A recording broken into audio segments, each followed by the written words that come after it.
This is Jamaica, the paradise that many yearn to enjoy during vacation holidays.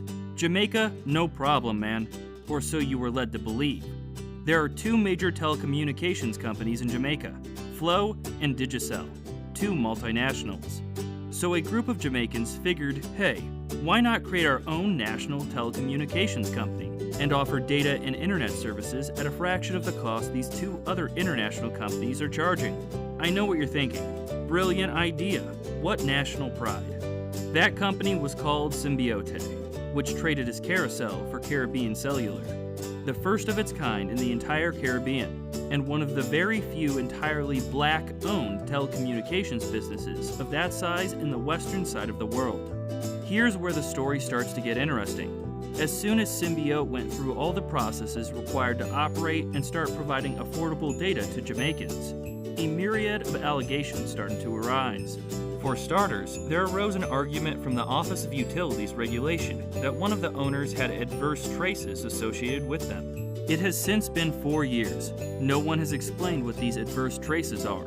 Okay, so that's just one person from the group, the company figured. Let's remove this person from the company in the best interest of going forward. Oh no, the regulators said. We need the entire company dismantled and closed. What? On what basis? Well, adverse traces. Adverse traces of what? Adverse traces. The company is a registered limited liability company with many shareholders. So if one shareholder has a problem, you simply remove that shareholder and move on with operations. It is a limited liability company. For the 4 years it has been in operations, Carousel continues to be in and out of the courts, trying to defend its right to continue providing internet. You see, on the face of it, things may seem nonsensical to you. What we do know for sure is that Carousel, being awarded the 700 MHz spectrum license, which allows the company to provide its internet service, a license that has become the cause of envy and frustration for the other two multinationals, since it allows a significantly larger range of internet coverage across the island. Interestingly, the powers that be have offered Carousel 2 other lower-tier licenses in exchange for that single one. Why? This is not a negotiation. Why are they making an offer? And on whose behalf? Who are they working for? Many have been asking, what is the Jamaican government doing?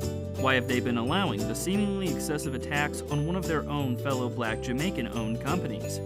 One that should be held in high regard. One that should be a shining example of Jamaica's resilience for its own development. Why does it appear as if they are protecting the other two multinationals, who both seem to have created a duopoly, preventing any other competitor in the market? We suppose, like when all other foreigners go to Jamaica and request anything, no problem, man.